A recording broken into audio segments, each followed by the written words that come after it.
IVM. Hey everybody, welcome to the IVM Podcast Network. Wow, we're dealing with some stuff, aren't we? The COVID-19 scare we're facing in India and the world has, it's really changed our lives, hasn't it? But it's also seriously impacted our ability to create podcasts and to get them out to you on schedule. For the next few weeks, I'd like to ask for your patience if episodes are delayed or postponed. We're also going to be doing many of the recordings remotely, like this one, for example, right? And sound quality is going to be a little uneven while we're facing this time, right? If you want to listen to discussions about COVID, we have had conversations on Cider Says, the Prakati Podcast, Thale Arate, All Things Policy, The Habit Coach, and other shows as well, right? So, please do continue to stay tuned, and we will be talking about this stuff, and we'll be talking about life in general. Also want to thank our sponsors this week, HDFC Life and Paytm Money. So let's get on with this, and I hope you enjoyed this episode. Hello and welcome to the Ganatantra podcast. I am Alok, Prasanna, Kumar. And I am Sarayu, Natarajan. And in this week's episode, we're very pleased to have back a guest whom we had earlier on the show, Shoaib Daniyal. Shoaib, as some of you may know, is a journalist and assistant editor at Scroll. Welcome back to the podcast, Shoaib.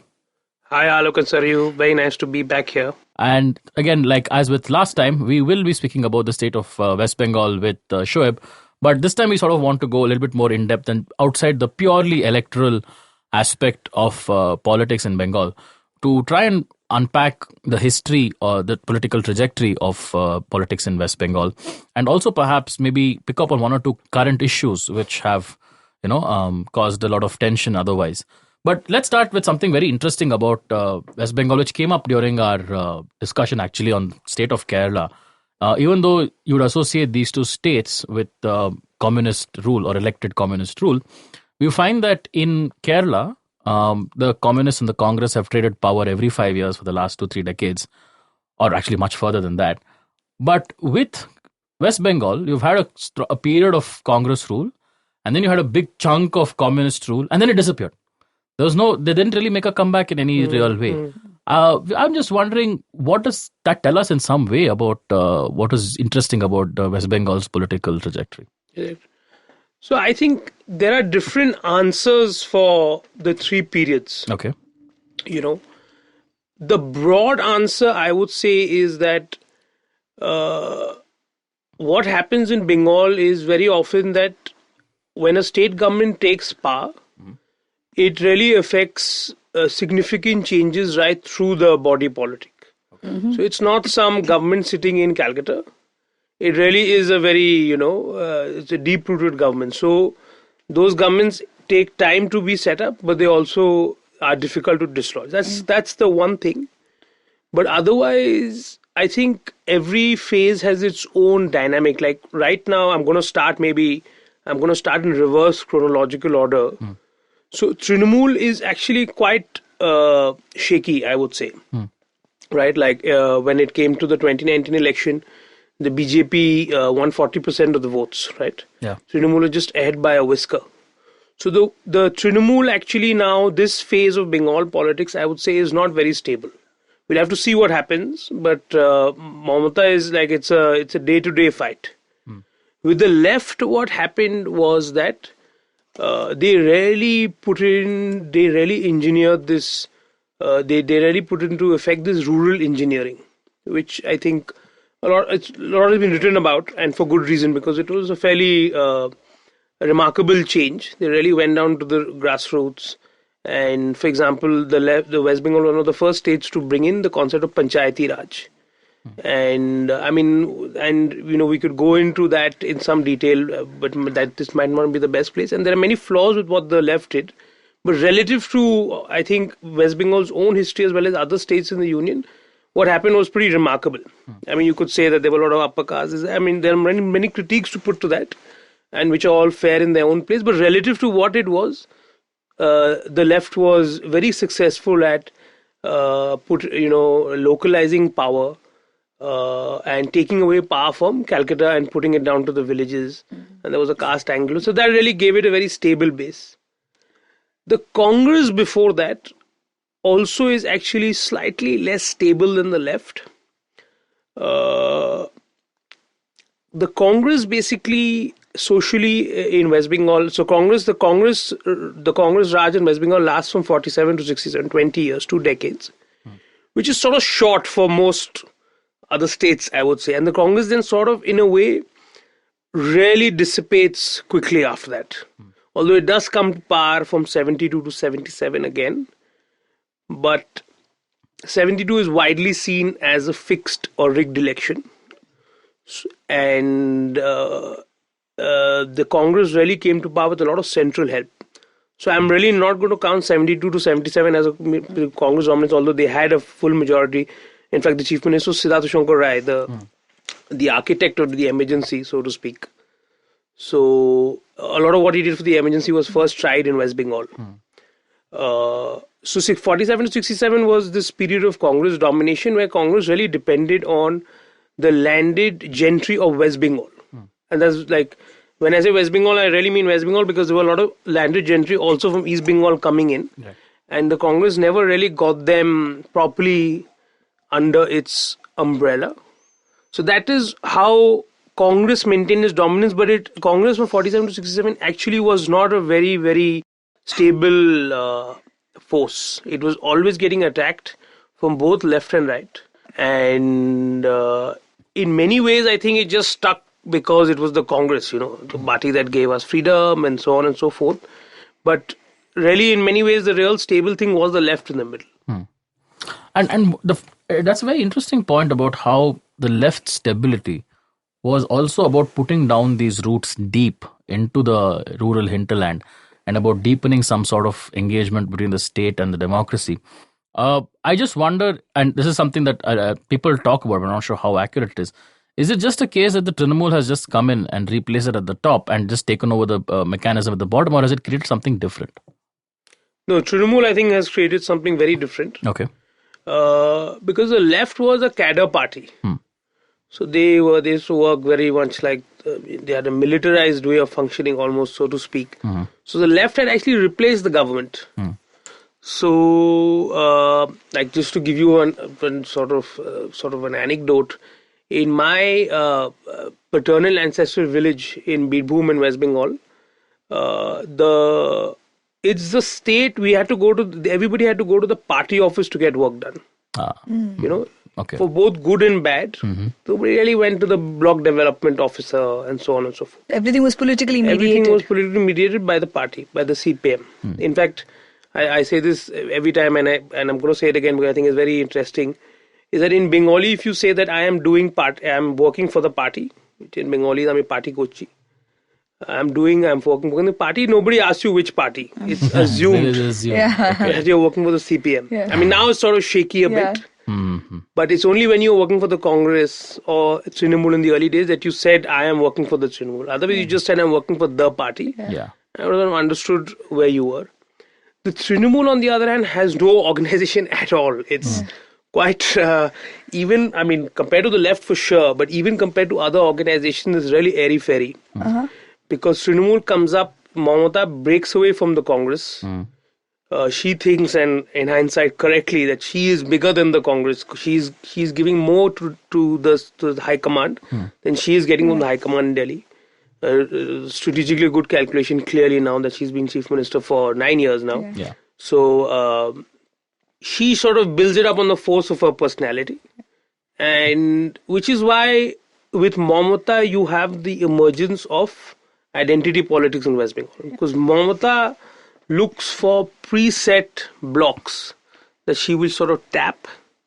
Because she doesn't have any party machine that will get her those. It's not, I mean, obviously identity always existed in West Bengal like it exists everywhere in the world. But it only becomes politically actuated under Mamata. Muslims demand, deliver votes as Muslims. Motuas, which is a very influential Dalit community from East Bengal, from Bangladesh right now.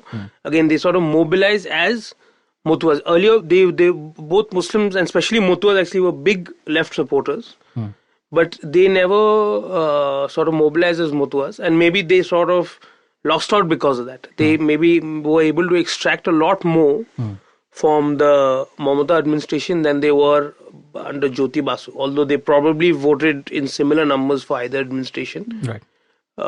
So, I mean, that's the, I would say, big difference between the two. In many ways, the Trinamool is in many ways the true successor to the Congress in West Bengal. Okay. Like the left is what is the anomaly here. Yeah. Because even the Congress at that time really had, the Congress had no great cadre So just to, go back 100 years, in 1920, when there's a new constitution passed for Government of India Act 1919, for the first time, Indians get some role in provincial government. There's something called diarchy. Yeah. So Indians get some ministries, but some ministries still, when I say Indians, I mean some ministries are responsible to the legislature, and some ministries are still with the governor, which are still under the center.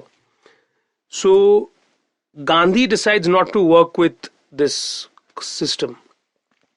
The one people who really oppose him are the Bengali contingent of the Congress, right? Because the Congress in Bengal is a party of, it's true for all over India, but it's really true of the Congress. It's a very upper caste, elite, bhazolog lawyer party.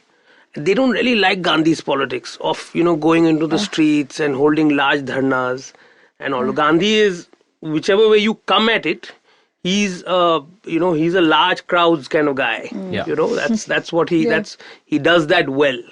He can jam a city with people. That's not really how the Bengal Congress works. Bengal Congress like to go into a legislature and give a great speech, right? Yeah. And have maybe 15 people listen to it, but at least there'll be a news article in the newspaper tomorrow. So that's where they really there's a break between the Bengal Congress. Something called the Swaraj Party is formed. Siyadas is that, so some no changes, so some crazy history. But anyway, so the Congress even at that time wasn't really, unlike the Congress in, say, a UP, where it could mobilize lakhs of Swayamsevaks, they were called during non-cooperation. It really wasn't that kind of party. So in many ways, Mamata is a sort of, obviously there are vast differences also, but in many ways the left is the anomaly here. The left really changes politics in the 50s and 60s by doing non-cooperation style politics, by, jamming Calcutta. And, this is the sort of almost a stereotype of Calcutta now that we have of Bands and Hartals. But in a way, it's starting from this, this sort of left moment. And what about the electoral space today? So some of it is shaped by the way historical politics has evolved. But the BJP is now a significant player in West Bengal politics, which it hasn't ever been. And in some ways, what has marked the ability of the BJP to succeed as widely as it has been its ability to morph itself to the way, the electoral competition is aligned at the state level. Would love to understand a little bit more about how they've shaped themselves in the current context, and how have they built their cadre, which I don't imagine is a significant component, but how have they thought about the electoral space in Bengal now?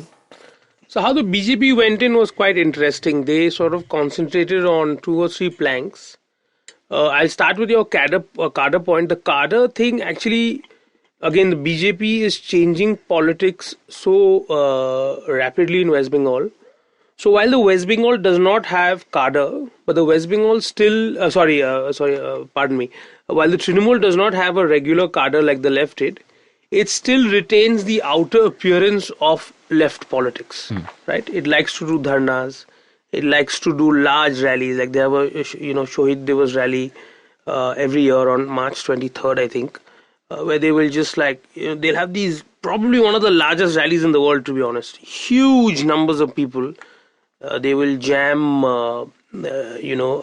Esplanade in Calcutta, which is like the main political heart of Calcutta. So the Trinamool still does that. They sort of thrash around a bit, but they still do that. The BJP is sort of like this 2.0 politics, where they're really depending a lot on things like social media. And, they aren't really I would say, huge, get people out on the streets kind of guys.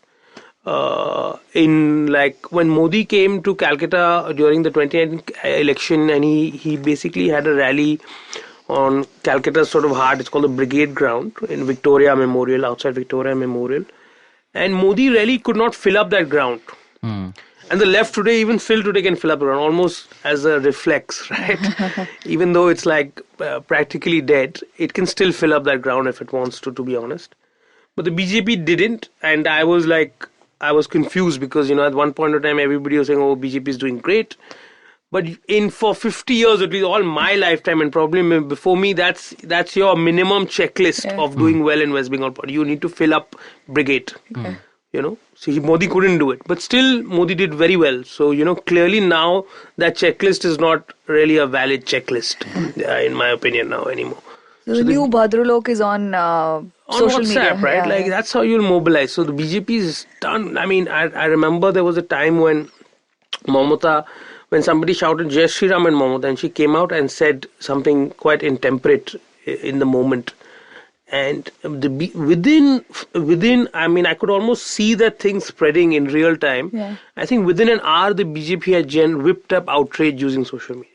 It was incredible to see that machine at work, and then Mamata sort of piped down after that. But at that speed, because I think Mamata herself was taken aback because she had not seen this sort of politics where one interaction, almost by chance interaction, could just be taken up and spread around the state and probably nationally. So the BJP is very good at that, and of course then I mean that's the sort of form. But the content that the BJP has picked is BJP has kept a razor sharp focus on communal issues. BJP in Bengal does not even talk about development.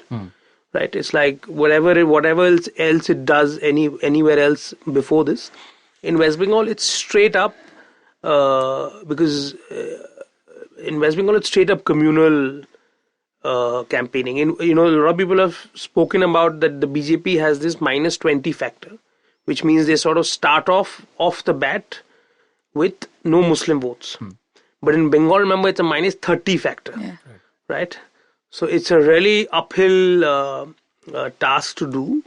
So the BJP is really, it wants to probably, I mean, if it wants to win, it will have to get a Hindu percentage which is in excess of places like Gujarat.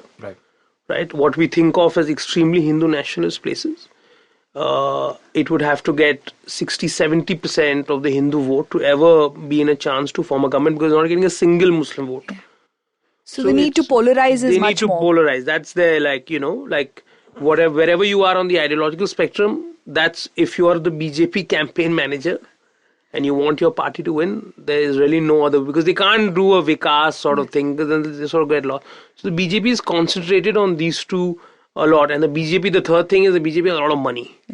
So it's pretty remarkable in small towns and all. The BJP office is the smartest house in town, and they've got LCD TV. So the BJP has really sort of got these three things, and they're doing well. And I mean, I still think they're going toe to toe. It's difficult to call favorites now, but it'll be a really good fight in 2021. I mean, speaking of the BJP, and one of the things that I think we are recording this in the end of February, and one of the things that is, of course, something that I think is a case of unintended consequences for them, at least, has been the rhetoric over the CAA and the NRC. Actually, more the NRC than the CAA, I would say so much, because the CAA is very specifically a legal issue, doesn't actually affect any person here, but the NRC does feed into deeper fears about the state. But we found that this rhetoric also took place prior to the elections in terms of infiltrators or termites or whatever language that they wanted to use. And it seemed to be targeted a lot towards West Bengal more than Assam. And it's a slightly, and this is something that you've been writing and talking and tweeting about, has been that it's a very weird position for the BJP to be in, because the NRC in Assam has principally affected Bengali speakers there. Again, precise numbers are not known, but it seems to have been also specifically Bengali Hindus, which the BJP considers the core of their vote base in Assam. But at the same time, they have sort of built up this rhetoric, which, and as you've been talking about, points to also the fact that a lot of the migration from Bangladesh is not necessarily any one religion favoring. It might be religion agnostic, that there might be a lot of migration that way. What is it really about migration from Bangladesh to West Bengal that is maybe prompting the BJP to say something like this? So, I mean, a couple of things here. One is that I would say from my understanding, overwhelmingly the Bangladesh to West Bengal migration has been Hindu. Right. I mean, like I think from 47 to 67, around 60 lakh people would have crossed over. Yeah. And that's not even taking into account 71, which probably was a huge spike. Yeah. Right. Now, again, 71 was also a religiously tinged migration. Yeah. Because not only was the migration Hindu heavy initially, but what was seen is that Muslim Bangladeshis felt confident enough to go back. Yeah. But in many cases, because the Pakistan army also had a religious angle to how they did it. So it wasn't just like anti-Bengali, it was very often anti-Bengali Hindu. Yes. So Bangladeshi Hindus did not have the confidence to go back. They were fearful of going back to Bangladesh. So this is one thing. And now I'm not really sure what the reason is, but that's one thing. And secondly, just for the Muslim Bangladeshi migration, I think from what I understand, whatever migration takes place happens seasonally, like the way migration within India takes place. Yes. You don't really leave your village, but you might go for a year and work in Delhi and so on. But they'll always have the option of going back, unlike Hindu Bangladeshis who settle in India. Who, now India is their gaon. Right? So that it's very important in South Asian concept of where your villages, like it's where you're rooted. You might be working anywhere, but where you're from. So that's one thing. Now, I don't know whether the BJP did not get this, because from what I'm completely an outsider, I have no great insight into how the BJP is thinking. Probably very few people do. But from what I understood, the BJP sort of winged it. Because the Supreme Court first did Assam NRC. Because before that, BJP really never spoke about an NRC. Yeah. And the Supreme Court did it for a politics which was quite different from the BJP's. Yes. The Supreme Court's NRC was not really a religion-based NRC. Whatever other incredible flaws there are with the NRC, I'm just like, it's a thing. And the BJP's NRC plans are religion-based. Yeah. That's at least the prism through which they look at it. Whatever happens eventually. And so the BJP either didn't realize or they thought they would sort of wing it over this difference. Right? So in a way, the NRC results in Assam are really not surprising. If you know the long the Bengal partition called the long partition, that sort of long partition history, that this is obviously what would have happened, because the few Muslim Bangladeshis would have come, either they had the option to flee back, or many of them are just seasonal migrants. They might not even have submitted papers to the NRC, They don't want to be on the NRC list one way or the other. Yeah. Now the BJP didn't get that or whatever. So while the Assam NRC was going on, they really started pushing the NRC in Bengal. And then the first draft list came out, I think in 2018. Yeah. And then this was this big thing where it, again, official numbers still now are not available, but it's almost now seen to be a truth that Bengali Hindus were by far the most affected community. Yes. So again, this is a completely unconfirmed number, but the number that floats around through sources is 12 lakhs out of 19 lakhs in the final list are Bengali Hindus. That's more than 60%. That's more than 60%. So like by far the single largest community are Bengali Hindus. That really hurt the BJP, obviously, and Mamata just flew, she just ran with it. Mamata had a press conference the day the lists came out. She read out Hindu Bengali names, that. And she attacked the BJP. Then in response to that, the BJP did this whole, Amit Shah did the whole chronology thing. Right? That was the way they were firefighting. That is the start of the meme. That is the start of the meme. Right? Of chronology. So I did a report in April 2019 where this is the BJP strategy this is before it sort of went viral, where the BJP has a strict, because now if they just sing NRC, people are coming back to them and saying, Arey, you did the NRC, who got affected? Yes. Your vote bank got affected. So, in response, they said we're going to overturn the Assam strategy. CA really was a bit of a side player at that time. It sort of existed, but it wasn't really a big thing. And They said in Assam we did NRC first and then we were going to bring in CA, but in West Bengal we are going to do CA first and bring in the NRC. So CA is going to mark all the Hindus safe. So the NRC will only apply to this. Now this, it's sort of interesting. It probably helped them electorally in West Bengal. But till now, there is a lot of... So West Bengal is, I think, the only state right now till now. I mean, might not be the only state, but it is certainly a rare state where the NRC is a cross-communal issue. Right. I would say in North India, I've reported a bit from North India, NRC on the ground, maybe apart from places like Delhi and to some extent Lucknow. If you go outside these two vast urban centers, I think if you go to a small UP town, the NRC is a completely Muslim issue. Right? It's only Muslims agitating this, that. But in West Bengal, because again, there has been such a large amount of Hindu Bangladeshi migration that there is a palpable sense of anxiety amongst Hindus also. And that is compounded by the Assam NRC result. So there is this thing. So what the BJP now, for example, does is they rarely talk about NRC anymore. In West Bengal. It's kind of paradoxical because it started off there. But their main strategy is to talk about CA. Because CA is something that, I mean, of course, the critiques are all very valid and so on. But because of the very long history of refugee politics in Bengal, it's very difficult to go out and make a political case against the CA just by itself. Right? Like, because there's a long history of West Bengal making space for refugees from Bangladesh. Yeah. Right? Now, of course, it's not secular and so on, but it's sort of slightly difficult to get that idiom out on the ground. So, there is a strong... So, the BJP talks about CA a lot. And the Trinamool strategy, on the other hand, is to talk about NRC. Right? Like, and club the two in that sense.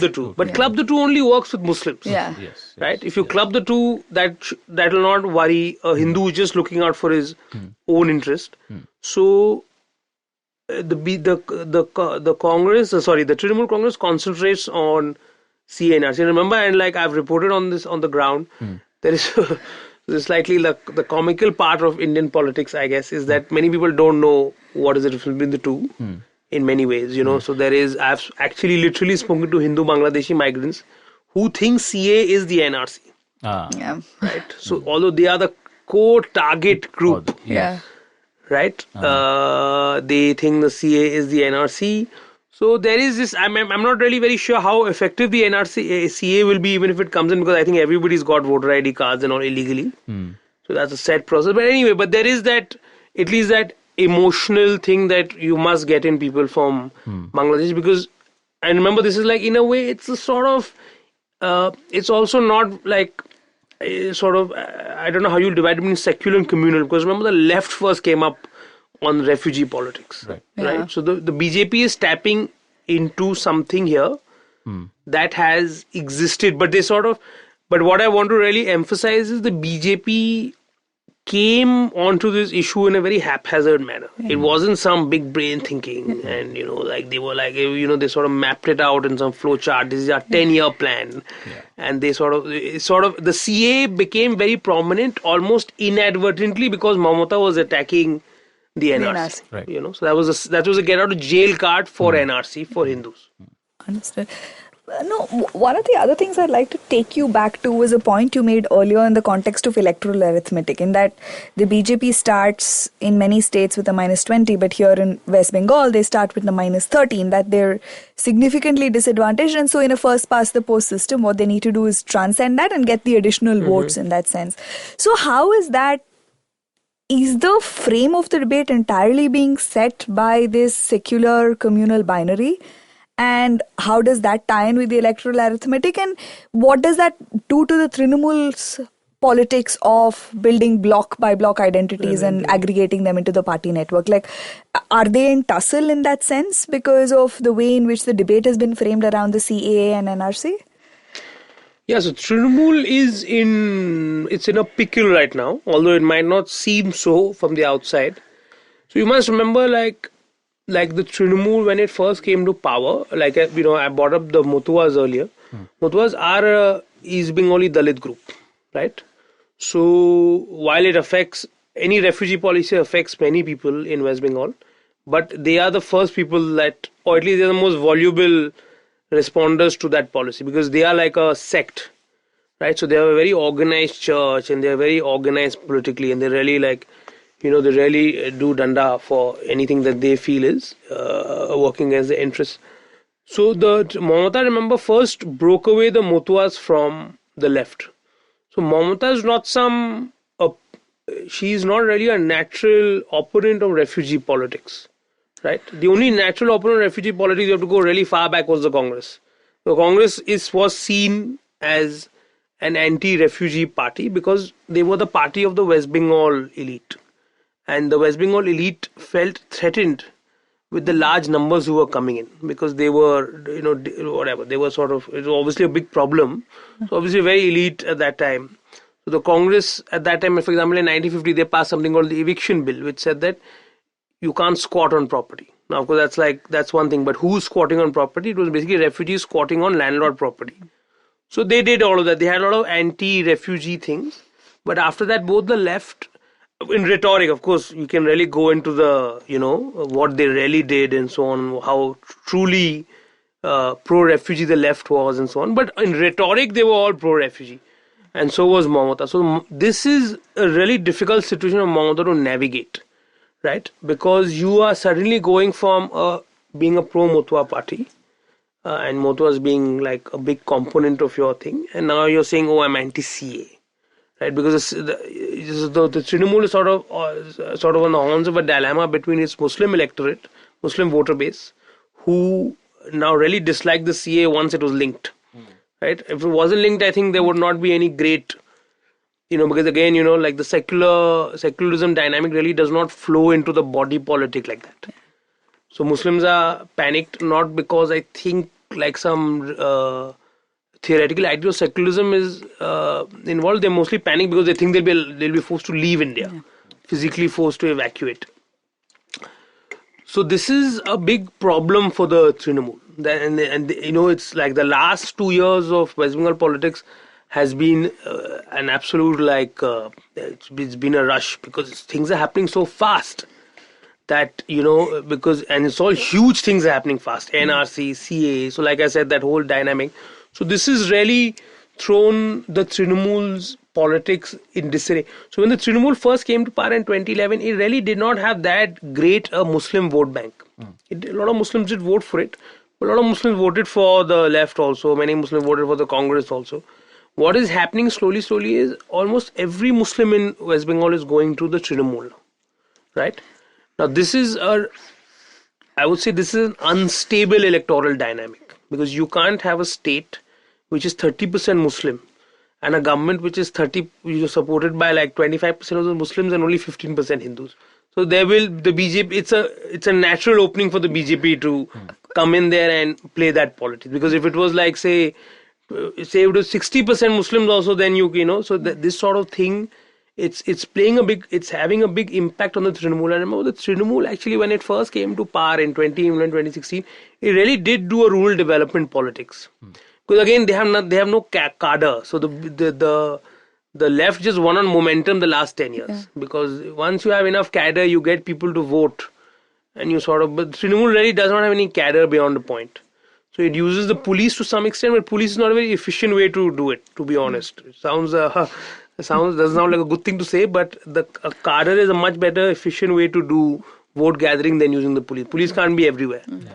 Police is a weak thing. So this is really hamstringing the Trinamool right now, because they are, to some extent, they wanted to become a Muslim party, but now I think they have too many Muslim votes, to be honest, because they've got the whole Muslim vote practically now. And this is it's an unstable sort of situation to be in, because now the whole development thing has been kicked out. People are angry because also that it's a sort of, the returns are sort of diminishing. Because they're not industrializing in that great manner. So whatever little development they've done. So now it's completely come down to communalism, which is very unfortunate.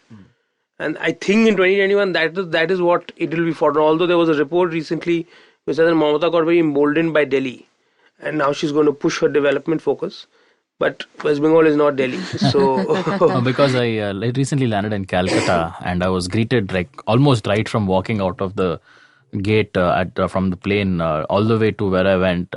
Constant billboards highlighting the various achievements of the Trinamool Congress, but all with infographics, right? So many doctors, so many nurses, so many hospitals, so many schools, agricultural, this, industrial, that. And I was like, this is an interesting turn of affairs because I don't remember having seen this. Like, I end up visiting Calcutta at least once a year or twice a year on some reason or the other. But I think this is the first time, every time when I'm driving from really that airport, that they actually, you actually see the government very consciously, because otherwise it just would be Mamta's face plastered, or the central government would have Modi's face plastered there somewhere. But this is the first time where I think even her presence is slightly pushed to the margins and, trying to tell the traveler or whoever it is that they're trying to tell that this is the big achievements of our government. The Vikas-based thing. Yeah. So moving the frame from the communal secular politics to a Vikas frame. I think it would help the Trinamool and it would hurt the BJP, in this particular, in the West Bengal scenario. Yeah, because they've pegged their politics entirely on the secular communal binary. Right? I mean, there is no other plank to your point. There is nothing. I mean, that should be the BJP. Should is the wrong word to use maybe, but if I said, if I was a BJP campaigns strategist, that is my shortest path to victory, because to just communalize the electorate and because then Mamata will end up with 30-35% of it. That's not enough in a two-way first past the post system. One of the other questions I've been meaning to touch upon is this question of the Bengali identity and the way in which that has evolved over time. West Bengal does not have a regionalist political party, in that a party that represents a Bengali identity. So, what could be the historical reasons for that? You see that there are sort of parties like this across the country, predominantly in the south. But, if you could help us think about the history as to why there is not that kind of regionalist identity in the context of West Bengal politics. Well, I think that with respect to the South, the difference is while Bengalis have a very strong cultural identity, I think Bengalis politically see themselves as very Indian, So that's also, it's a sort of slight paradox, but I think it exists. Like, one very interesting thing is when, for example, when partition takes place, and when I say partition, Bengal is partitioned, so it's not like India. So the Bengal and Punjab are the two provinces, and Assam a bit also, that are partitioned. So one of the very interesting things that Bengal does is, now what is very interesting is that the Bengali upper caste, which is the Bhadrolok, had this extremely outsized footprint in pre-partition India. In many ways, modernity is coming up in Bengal, so on and so forth. Now what happens in post-47, they're sort of hit by two blows. One is that suddenly everything is based on population. I mean, that's the big chunk, the big change now. Everything is based on population. Just being educated or just knowing a lot of English is not going to just help you. So the first thing that does is it makes the Hindi belt very prominent. Which completely sort of knocks out, it's a problem for the Bengali Bhadrolok. The second problem is that while the elite in Bengali are almost completely upper caste Hindu, Bengal itself is actually a Muslim majority province right till 47. So partition takes away 2/3 of that province. So now they are like, they've been buffeted by these two waves where not only has their population strength in Bengal come down, but in the union is very low, right? So in 47, the Bengal contingent adopts a strategy that we will support the center in every which way. For example, when the Constituent Assembly is discussing precedence rule, Article 356, I guess now. So it was earlier Section 93 in the Government of India Act 1935. So one of the people who really support Patel on it are the Bengali contingent. Right. Again, when they're discussing, how taxes are going to be appropriation, again, the Bengali contingent. So the Bengal is a very pro-center thing because the elite is sort of shaky, right? So who's it? It's like, this is a bizarre thing. If I remember this debate correctly, the section, the presidential debate, UP opposes it and Bengal supports it. So it sort of turns politics on its head as we know it today. So UP is outraged that because Section 93 was a terrible thing in British India. Congress was very against it, but then the Congress sort of did a U-turn and sort of adopted it. In the last minute. So a lot of GB Pant and all this get up and very legitimately say, what are you guys doing? We opposed this for 10 years and now you can't. Anyway, so they sort of bring it in. But so remember, although while this Bengali identity is very sharp, it never politically actuates itself. And then for the next 20 years, you have this Congress rule, which is, it's a very, very elite it depends on elites for its sustenance. Again, when the left comes, the left is far more, I would say, federally inclined. Not because of any great ideological thing, but because just where they are situated. They don't have power in the center. They only are there in like Kerala and West Bengal. So obviously it's that naturally that they would bring up. But again, the left is really also not, because they're also an all India party. At the end of the day. I mean, less now, but at that time, quite a bit. They were the main opposition and all of that. So they really are not thinking of it as Bengali. Even when the Trinamool comes in, it's very interesting is that when the Trinamool comes in initially, Trinamool, remember, is a breakup in the Congress. Trinamool really has no... I mean, the name itself is All India Trinamool Congress, by the way. So it has no pretensions to being a Bengali party in the way that DMK or the Shiv Sena are, Tamil and Marathi parties respectively. And why? I mean, the why is sort of complicated. It's because I guess Bengali upper caste especially think of themselves as so, because in many ways I would say historically Indian nationalism is coming up in Bengal and so on and so forth. So that history is very difficult to dissociate yourself from, even though material conditions have really changed, So it's very difficult to bring that political. So for example, it's very interesting is that today when Tamil Nadu is a rich state today, it wasn't that rich in 47.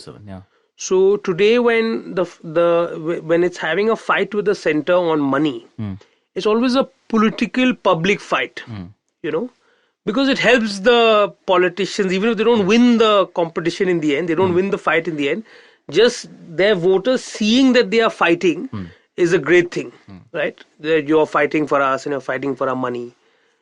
But in West Bengal, very interestingly, because remember West Bengal was sort of where Tamil Nadu is, but in a more extreme manner also in 47. A lot of industry was there, this, that. So every time this centralized state hurt it physically because money was being taken. So from, I think right under British, they got 20% of IT, and then the first finance commission only, it came down to 11 or 13%, one of the two.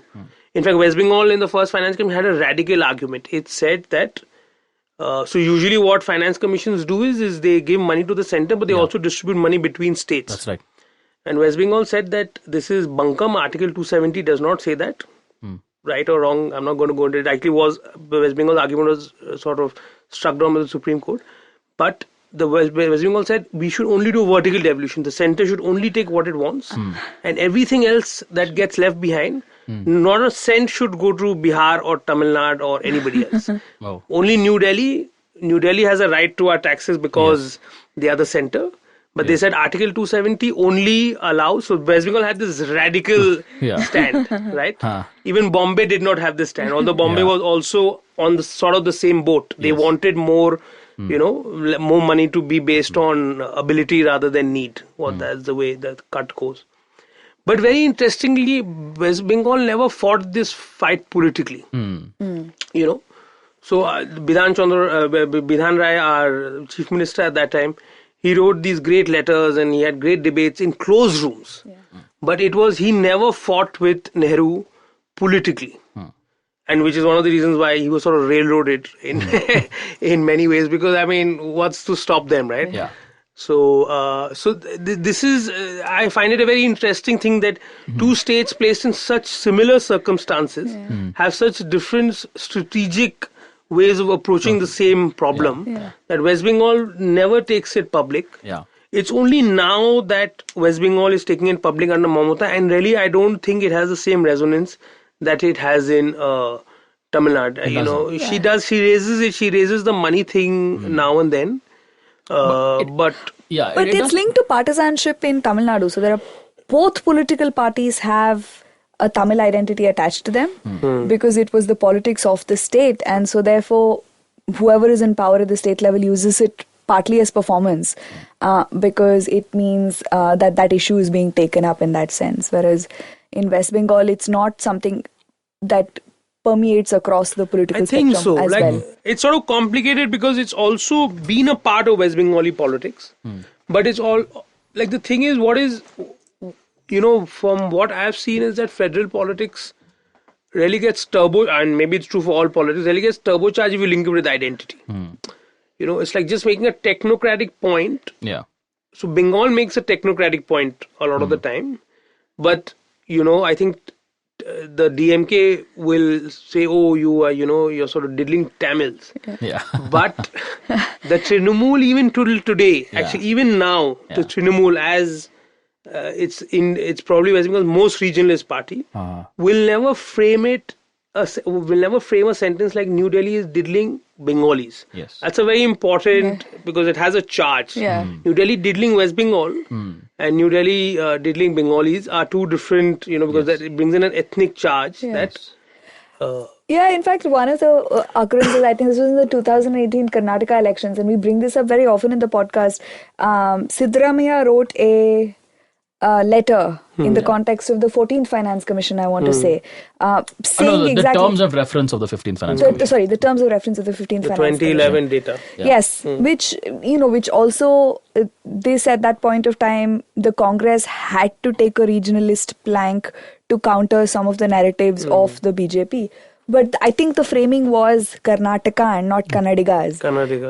And so it, to your point, it doesn't inflame the passions the way, framing it as Kannadigas probably does. Though, I mean, in the context of Karnataka, this episode... By this time the episode is out, you would have heard the episode with Chandan Gowda on why it may not have had as much resonance also if he had said Kannadigas. Even if he had said Kannadigas. But absolutely, I think the point around to what extent can it inflame the passions and then be linked to a partisan politics is what is relevant. And it's very interesting that, when we come to the Bengali identity, now of course we've just celebrated International Mother Language Day yesterday, which is based on the East Bengal thing in, some students were shot dead by the Pakistan army in the 50s for standing up for Bengali. So it's very interesting is that this is true also for East Bengal. There is no political Bengali identity at the moment of 47. It's created, it's true probably for everything, all identities. But in 47, it's partition happens on Hindu and Muslim lines, right? So there is no great Bengali political identity in East Bengal. It's created almost because of the stupidity of Pakistan, that Pakistan is so intransigent at sharing power that again, like we again discussed, when you really want power, it's always great to frame your argument in ethnic identity terms. So then East Bengali, and to be Bangladeshi politicians started framing it. So in a way, it's, although I would say, especially elite Bengali Hindus have more of a Bengali identity, and Bengali Muslims don't because they're more rural. So this identity was also sort of incredibly turbocharged in those, how many years? 20 odd years, from 47 to 71, because in a way it was born out of material circumstances, because unlike India, while we criticize India on the federal aspect, India has actually done quite a lot of federal work, right? So while we should criticize because it should be better, but when you compare it to Pakistan just did nothing. It just shut the Bengalis out, which is bizarre because the Bengalis were more than 50% of the population. So it just put them into this pressure cooker situation where the outcome of the explosion was Bengali identity got absolutely turbocharged. Where if you go to Bangladesh today, it's almost like incredibly Bengali. It just hits you in the face, right? It's more Bengal than Yeah, West it's Bengal. really Bengali. Dhaka is a very It's called Bengali city. Bangladesh. It's called Bangladesh, Yeah. right? So because it's such a big thing, like, liberation war happened on language, this, that. So it's all a great thing. But you must remember, even in that situation, it's not like it's being born. In 47, there is no great Bengali identity. In fact, in 47, one of the less discussed things is there is a United Bengal plan discussed where Bengal is supposed to be a separate country. Yeah. So there are going to be 3 dominions as a British leave: India, Pakistan and Bengal. Yeah. And it fails spectacularly. And one of the reasons it fails spectacularly is there is really no great Bengali identity to hem this in. Pakistan is hemmed by a Muslim identity. India is hemmed in by an Indian identity, which has been in creation for the last 60, 70, 80 years. But there is really no Bengal. So it's all a creation. So it sort of got created because of historical circumstances in East Bengal. But it never really got properly done in West Bengal, which is a good thing because I guess we didn't have to face so many problems as the other side in the federal thing. So So I think one last question before we go, and this has to do with something very interesting that struck me. And it's something that is still developing, I guess, and nobody has come up with like a very complete thesis about this, which is the importance of, and taking off from what you just last said, the importance of states to foreign policy. And I think one of the classic examples of this is, in fact, West Bengal, where almost nothing that any central government in India can agree with Bangladesh, now post-71 Bangladesh, not talking about Pakistan, West Pakistan and East Pakistan, post-71 Bangladesh cannot be done without some level of involvement of West Bengal. Like, you cannot really shut them out of the process and say, here, we're doing this, now shut up and take it. You have to, in some ways, find ways to accommodate them, listen to them and do something. I wonder if that is like, is it something exceptional because you have 2 languages shared across the border and some common culture across the border? But do you think, is that something that could push federalism to new spaces? I also wonder that in the context of Tamil Nadu, in the context of Sri Lanka. Yeah. Whether the framing of the conflict in Sri Lanka and its relevance to domestic politics. So,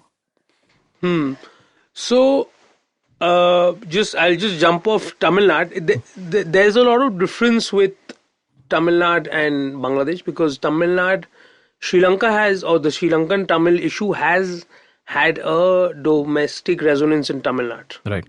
Whatever, of course there are many eddies and all of that, but it does feature in politics and all. It's really never featured in the same way in Bangladesh. Right? Bangladesh, the refugees are a feature, but the refugees are only a feature once they reach here. Right? So once they are here in West Bengal, they're a feature. So the happenings in Bangladesh are not relevant? Not really. I would say West Bengal, people in West Bengal are quite clueless about what is happening in Bangladesh, like for good or for bad, one way or the other. They don't know. Right? I would say I would say most West Bengali elites would know Pakistan better. Because Pakistan has a place in the Indian imagination that Bangladesh doesn't. Yes. Than Bangladesh. So that way that sort of the partition has been quite successful, unfortunately. And with respect to foreign policy, yes, I think off the bat, yes, for sure, because all of this is really affecting not only West Bengal, it's affecting the Northeast, for example, the whole Bangladesh border region, like the 71 war, for example. The migration, we're still, the CA, NRC, these are all outcomes of the migration. One of the, for example, the Assam cutoff 71 it's actually March 23rd, 1971, the first, the day Pakistan Army starts action in Dhaka is the day the NRC cutoff is decided. Yes. So it's that relevant. Foreign policy is, the day Pakistan Army starts action, they do start something called Operation Searchlight. They kill a lot of intellectuals in Dhaka University.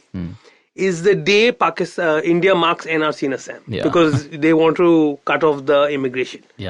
So clearly it should be an issue, but we're so far away from that because in very basic things, India does not take into account states. Like, this is like a thread right since 47 right till now. For example, right now, the Indian government is looking at allowing milk exports. Now, this, to be honest, will be so dislocatory that states, especially high milk producing states, should be taken into, because at the end of the day, state governments will face the repercussions of this dislocation. Yeah. Again, just to take West Bengal's example, one of the first things that happened after partition was, just to squeeze West Bengal, is jute excise duty was doubled. No, it was not shared with the states. Earlier, it would go directly to the states. Right? So it really hurt West Bengal, right? Yeah. So again, the West Bengal wasn't consulted. So since we're not doing such basic things, we should ideally, for example, if you're dealing with Bangladesh, West Bengal and Assam also, I think, should be part of the ideation, and all of the northeast states and West Bengal should be part of the ideation. Not for any, for just, I think it's logical, but also to prevent these bizarre, occurrences and explosions that are happening now. If we had sort of done this whole thing more properly, we wouldn't have had this NRC split. I think many people have pointed out the NRC is not being opposed on party lines as much as on federal lines. Yes. There's a stark center-state difference. And that is just, I don't know what the BJP's deal is, but it's just not very clever. If you want to implement policy, why shouldn't you make the best path for it? Yeah. And I think that is one of the themes that has been coming through the course of our discussion, in the sense that federalism is not just something that you do because you like it. It's something perhaps very fundamental in the way in which a complex polity like India is supposed to function. But that's all, unfortunately, that we have time for in today's episode. Thank you so much, Shoaib. It was a great discussion. I think we learned a lot from this. And I think it's a great compliment to an earlier episode we have with Shoaib. Yeah. I want to say May 2019. Yeah. Just ahead of the elections. Yes. Elections, the parliamentary elections last year. And so anybody who's listening to this episode should go back and listen to that one. Yeah. Because it has some of the complementary ideas around, I think we discussed regional politics, we discussed some of these ideas around mobilization on refugee lines. So I think listeners, please go back and listen to that and listen to this one as well. Yes. And see you next Wednesday. And thank you, Shoaib, for joining us in this. Thank you so much for having me, guys. Yeah. Bye-bye. Bye-bye.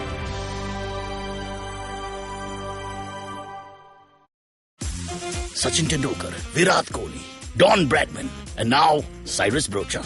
Okay, probably not in the right company. Don Bradman is Australian. But it's called Cyrus Says, a wonderful show about everything. Find the show on the IVM Podcast app, ivmpodcast.com, or wherever you listen to podcasts.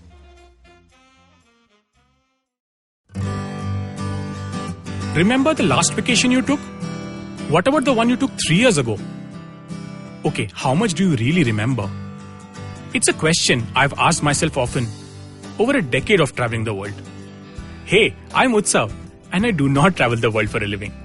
I have a full-time job and responsibilities, but I have made traveling the world a priority.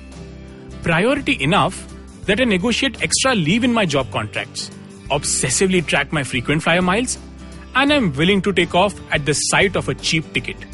Yes, I am cheap. I have lived and worked in 3 countries. I understand human behavior for a living, and these experiences have given me unique insights into places, people, and culture. With over a decade of travel behind me, I increasingly realized one thing, that we cannot see everything. So whatever we see, we must see deeply. Because as the film of memory decays, the imprints which will stand the test of time are the ones felt by the immersion of the senses, not by fleeting encounters with them. Postcards from Nowhere is an immersion into the world of slow travel, one story at a time. Tune in every Thursday on the IVM Podcasts app, website, or wherever you get your podcast from.